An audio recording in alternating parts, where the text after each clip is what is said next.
Berikutnya, beliau adalah Ustadz Muhammad Ismail Yusanto. Assalamualaikum Ustadz. Assalamualaikum warahmatullahi wabarakatuh. Beliau adalah Muslim intelektual. Beliau akan memberikan pemaparan dan pandangan-pandangannya selama 20 menit. Silahkan Ustadz. Ya.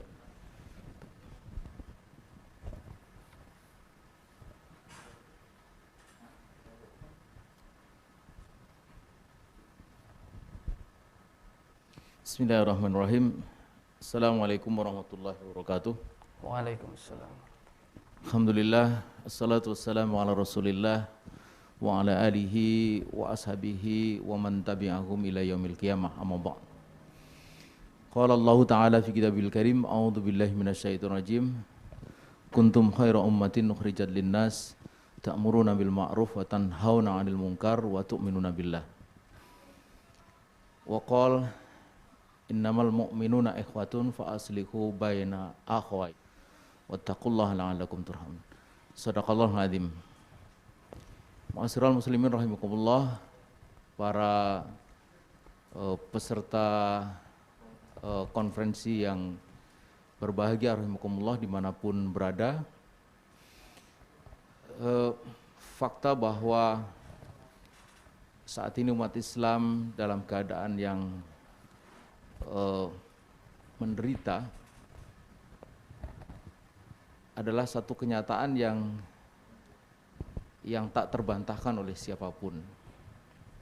Satu kenyataan yang sungguh berkebalikan dengan apa yang dinyatakan oleh Allah Subhanahu wa Ta'ala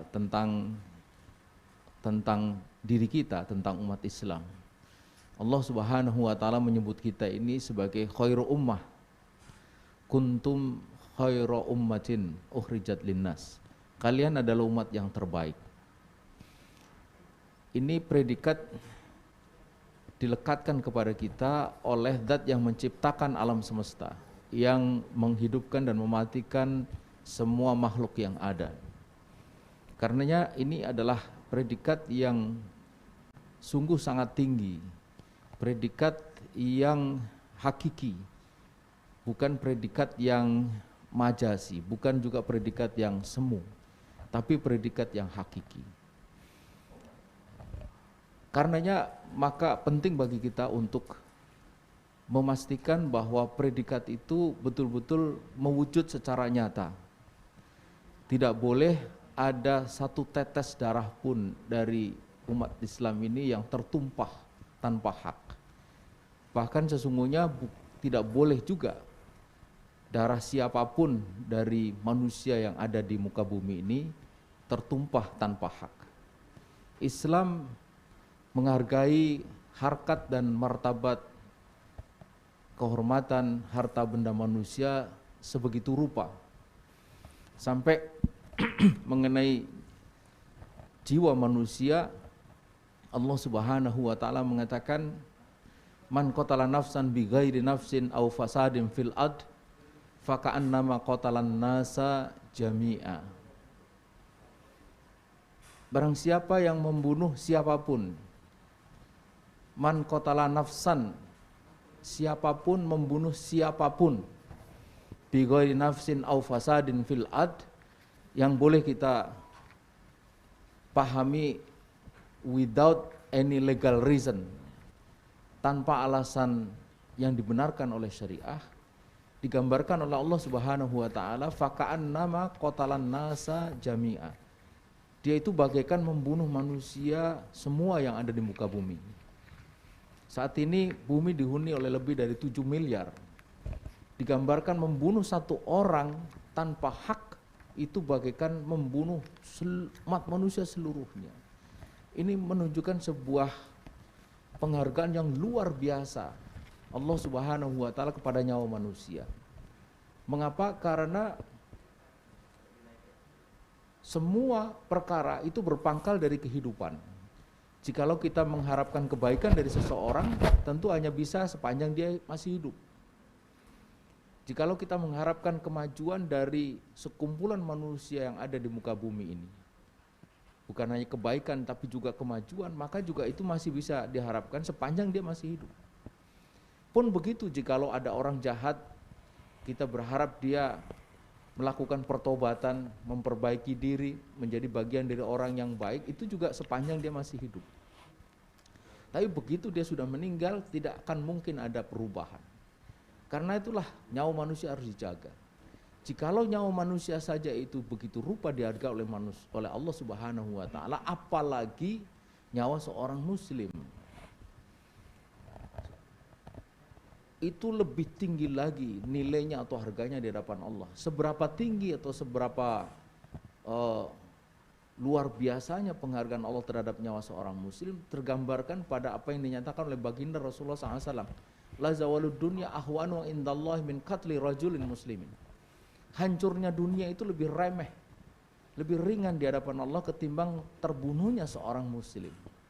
Hancurnya dunia. Kalau dunia hancur, berarti bukan hanya manusia saja yang tewas, tapi seluruh infrastruktur yang ada di muka bumi itu akan lenyap. Itu lebih remeh ketimbang terbunuhnya seorang muslim. Jadi luar biasa. Tapi ini hari kita saksikan penghargaan itu sama sekali tidak tampak.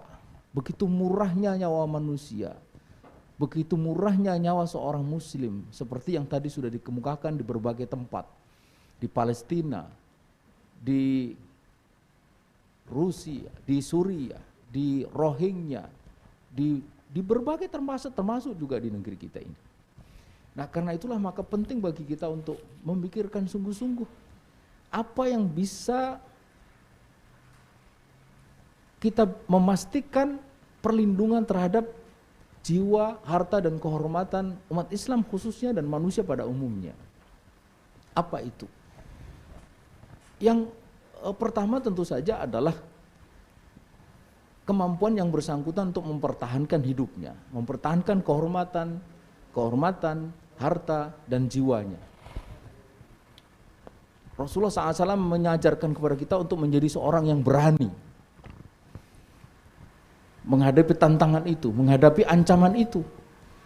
Dan jikapun ada resiko yang menimpa kita oleh karena kita melawan setiap tindak kedaliman yang akan mengancam harta, nyawa, dan kehormatan kita, maka Rasulullah SAW menyebut kita ini sebagai seorang muslim yang mati dalam keadaan mati syahid. Man qutila duna malihi fa huwa syahid. Man qutila duna ahlihi fa huwa syahid. Man qutila duna dinihi fa huwa syahid. Ini yang pertama. Karena itu kita tidak boleh menjadi pribadi-pribadi yang kalau anak muda mengatakan cemen, pribadi-pribadi yang lemah, pribadi-pribadi yang penakut, pribadi-pribadi yang lembek, pribadi-pribadi yang lemah, pribadi-pribadi yang mudah ditekuk, dilipat, dihancurkan. Musuh tidak boleh mudah menaklukkan kita. Dia harus melalui cara dan proses yang tidak mudah. Karena perlawanan kita yang tidak pernah mudah ditaklukkan. Itu yang pertama. Kemudian yang kedua tentu saja adalah kekuatan umat. Secara kolektif diperlukan agar antara satu dan yang lainnya saling melindungi. Karena kita ini bersaudara. Innamal mu'minuna ikhwatun. Sakit saudara kita, sakit pula kita. Luka saudara kita terasa sakit pada diri kita.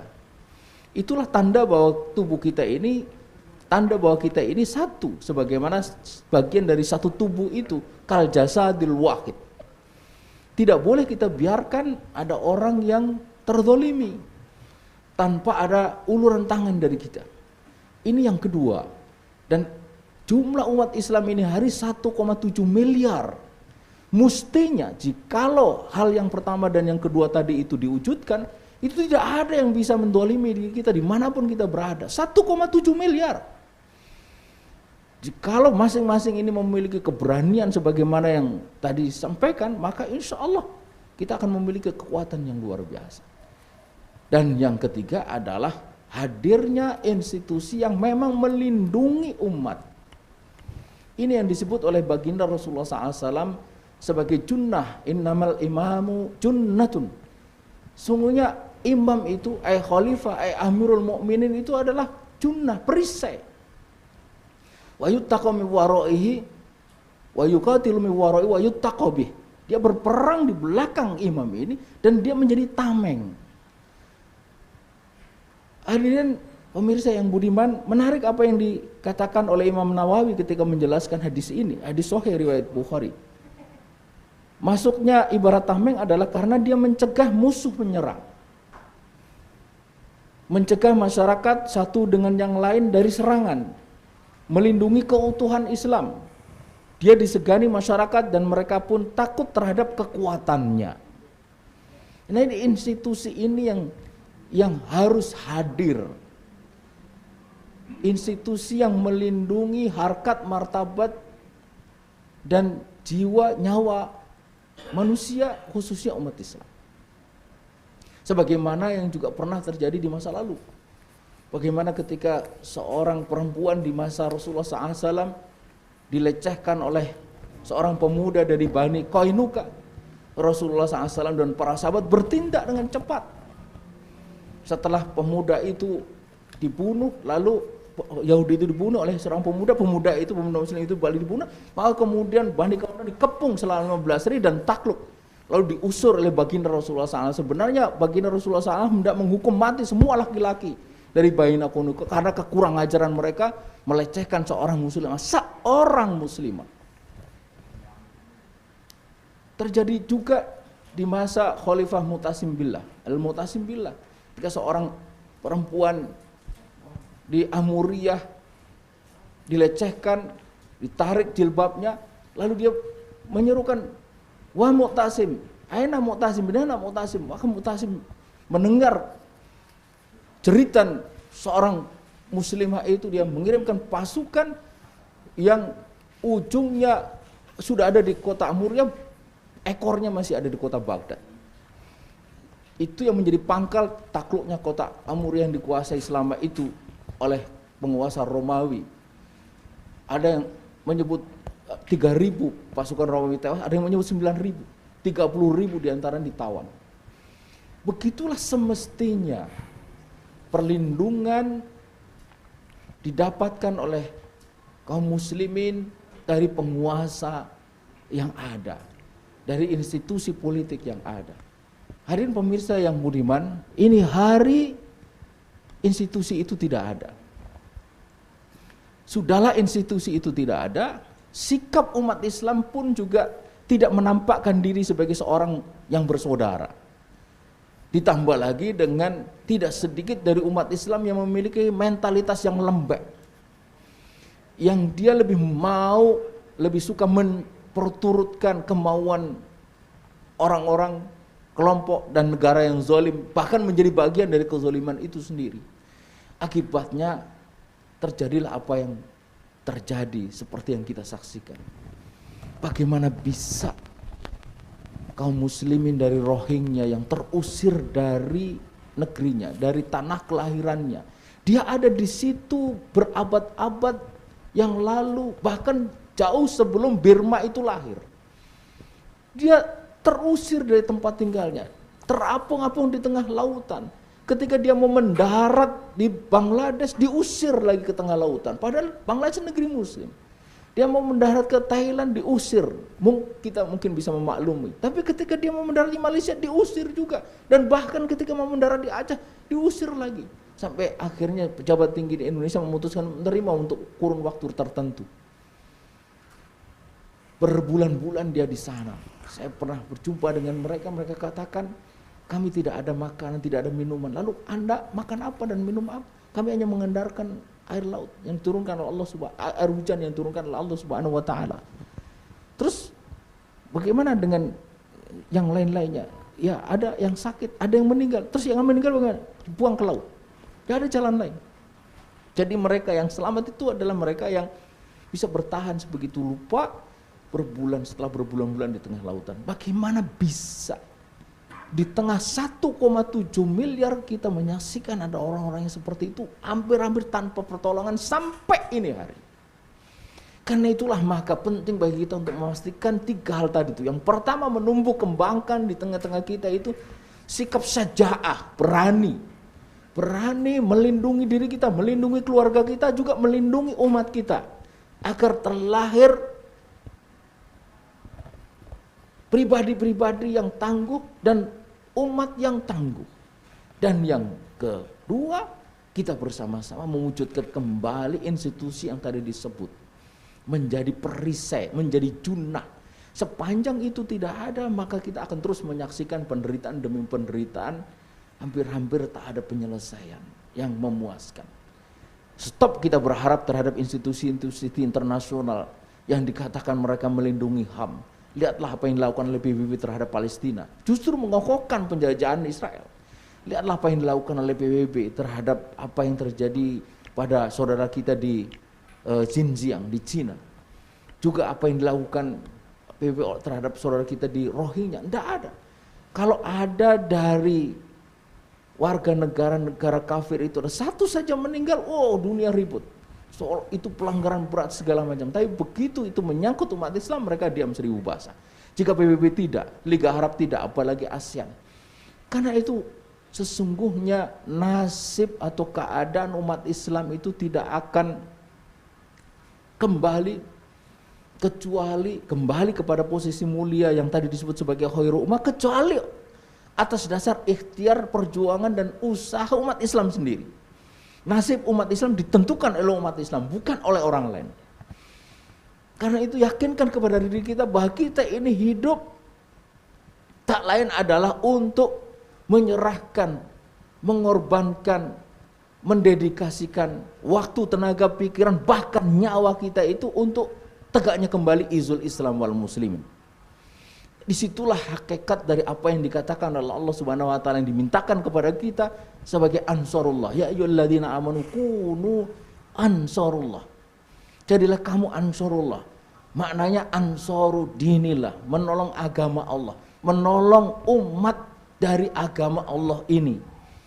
Apalagi ini hari kita saksikan sebagai tadi sudah dijelaskan, keadaan sangat memilukan, jauh dari kata khairu ummah, kalau kita tidak boleh sebut sebagai syarrul ummah. Jadilah kita semua sebagai ansarullah. Kama qala Isa bin Maryam lil hawariyina man ansari ilallah. Lalu mereka menjawab tegas, qalu nahnu ansarullah. Kamilah ansarullah.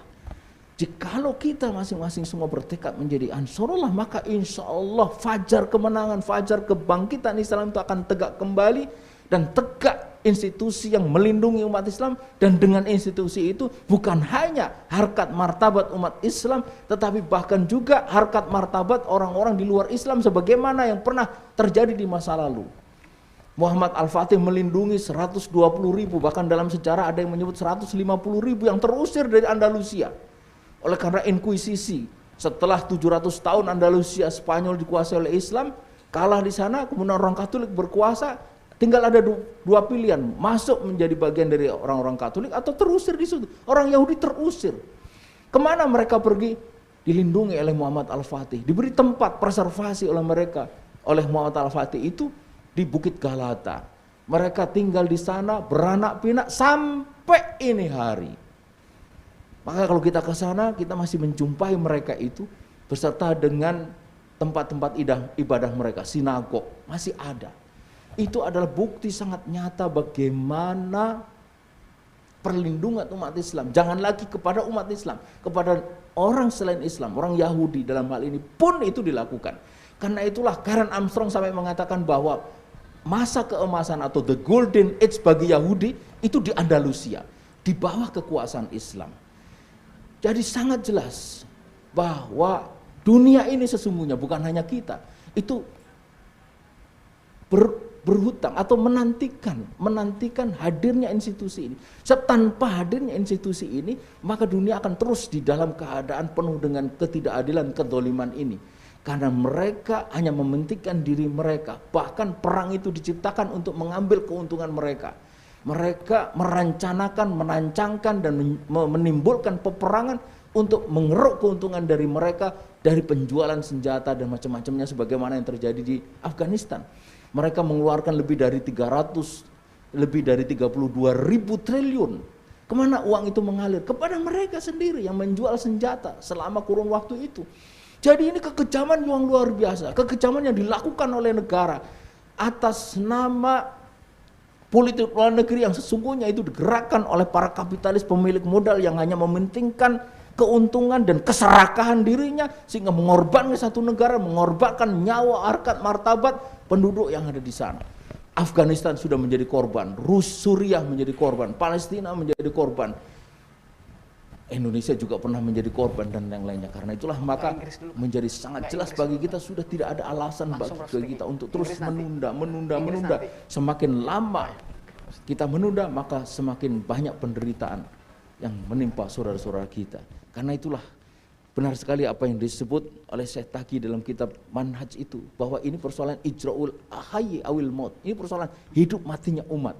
Tegaknya kembali institusi yang melindungi, yang menjadi tameng, yang melindungi harkat martabat dan kehormatan umat ini kembali mewujud sebagai khair umat. Karena itulah mudah-mudahan Allah SWT memberikan kekuatan kepada kita semua agar kita menjadi bagian dari perjuangan yang sangat tinggi nilainya dan sangat mulia di hadapan Allah Subhanahu wa taala hingga akhir nanti insya Allah.